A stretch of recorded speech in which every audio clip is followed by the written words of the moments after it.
ఆంధ్రప్రదేశ్ ఎన్నికల్లో మరో సంచలన సర్వే పార్టీల పునాదులను షేక్ చేస్తోంది. అదే పేరున్న టైమ్స్ నౌ ఈటీజీ సర్వే. మరీ ముఖ్యంగా ప్రతిపక్ష టీడీపీ జనసేనకు ఈ సర్వే ఫలితాలు అస్సలు మింగుడు పడవనేది వాస్తవం. ఎందుకంటే టీడీపీ జనసేనలు కూటమిగా ఏర్పడిన చంద్రబాబు నాయుడు గతం కంటే దారుణంగా ఈసారి కూడా ఓటమి చవిచూస్తాడనేది టైమ్స్ నౌ సర్వే చెబుతున్న ఫలితాల సారం. ఒకవైపు ఢిల్లీలో చంద్రబాబు నాయుడు ఉండగానే ఈ సర్వే షాక్ కొట్టినట్టయింది. ఇలాంటి సర్వేల కారణంగానే బీజేపీ ఏపీలో పొత్తులు పెట్టుకునేందుకు ఆసక్తి చూపడం లేదు. కానీ బలవంతంగా పవన్ కళ్యాణ్ తనకున్న పరిచయాలతో బీజేపీని పొత్తులోకి తీసుకొస్తారనేది అందరికీ తెలిసిన విషయమే. ఇప్పుడు టైమ్స్ నౌ సర్వే చూస్తే మాత్రం ప్రతిపక్షాలకు ఫేవర్ రావడం ఖాయం. వచ్చే ఎన్నికల్లో అంటే మరో 50 రోజుల్లోపే లోక్సభ అసెంబ్లీ ఎన్నికలు జరగనున్నాయి. ఆ ఎన్నికల్లో జగన్ ఒకవైపు, ప్రతిపక్షాలు మొత్తం ఒకవైపు, అందరూ ఏకమై జగన్ను సీఎం కుర్చీ దించేందుకు కాచుకొని కూర్చున్నారు.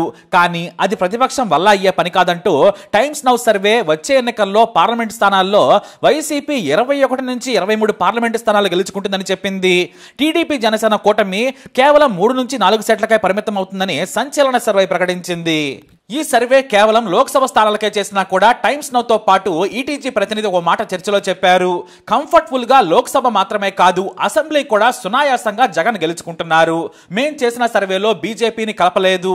కానీ ఏపీకి బీజేపీలో ఏమాత్రం పట్టుందనేది మనకు తెలిసిందే. అది పెద్దగా ప్రభావితం చేయదు కూడా అన్నారు. ఇక్కడే మరో బాంబు పేల్చారు ఆయన. బీజేపీతో పొత్తు కలిసి వస్తే కొన్ని సీట్లు పెరగచ్చు, అదే క్రమంలో 200 కూడా తగ్గి కూటమిని దెబ్బతీయొచ్చు. అంటే బీజేపీతో పొత్తు అంటే 2 వైపులా పదునున్న కత్తి అన్నారు ఆయన. ఇప్పటికే జగన్ కేంద్రంతో సఖ్యతగా ఉన్నారు. జగన్ గెలుస్తారని కూడా బీజేపీకి తెలుసు. కానీ ప్రత్యామ్నాయ మార్గం ఉంది కాబట్టి ఉపయోగించుకుంటున్నారు. అంతే తప్ప ఈ పొత్తుపై బీజేపీకి పెద్ద ఆసక్తి లేదని ఇప్పటికే తేటతెల్లమైపోయింది. ఏపీలో ఎక్కడో ఓ చోట కొంతమంది అసంతృప్తి వ్యక్తం చేస్తున్నారు. కానీ జగన్ను ఓడించేంత ఏమాత్రం లేదు. రూలింగ్ పార్టీ అన్నాక వ్యతిరేకత అనేది కాస్తైనా ఉంటుంది. ఇక ఇంతకు ముందే పార్టీలుగా విడిపోయి ఉన్నారు ప్రజలు. పాత తరం నుంచి టీడీపీకి ఓటు వేసిన వారు, మద్దతుదారులు తప్పితే మళ్ళీ కొత్తగా ఎక్కడా జగన్కు వ్యతిరేకత రాలేదు. టీడీపీకి సానుకూలత లేదు. స్కీములు, పథకాలు, సంక్షేమంపై జనం సంతృప్తితో ఉన్నారు.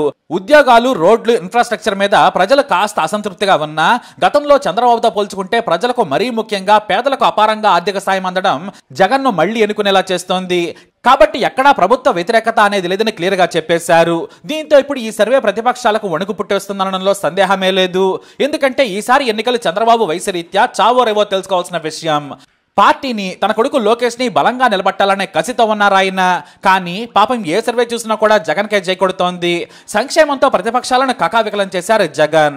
మరి జగన్ ను ఎదుర్కొనేందుకు కలిశామని టీడీపీ, జనసేన చెబుతున్నాయి. మరి వారి ఓటు శాతం ఎలా ఉండబోతుందో చూద్దాం. ఈసారి కాస్త తగ్గినా కూడా వైసీపీకి 49% ఓట్లు వస్తాయి. 45% కన్నా తక్కువగా కూటమికి వస్తాయి. అంటే 4% ఓట్లతో టీడీపీ, జనసేనను చిత్తుగా ఓడించబోతుందన్నమాట. ఇక కాంగ్రెస్ గురించి మనం మాట్లాడుకోవాల్సిన అవసరం లేదు. అయితే ఈ సర్వే బీజేపీని కూటమిలో కలిపి చేయలేదు. కలిపినా పెద్దగా మార్పు ఉండదనేది అందరికీ తెలిసిందే. మరి ఈ సర్వేపై మీ అభిప్రాయాన్ని కమెంట్ ద్వారా తెలియజేయండి. ఈ వీడియో అప్డేట్స్ కోసం మై ఛానల్ ఫాలో అవ్వండి. అలాగే తప్పకుండా సబ్స్క్రైబ్ చేసుకోండి.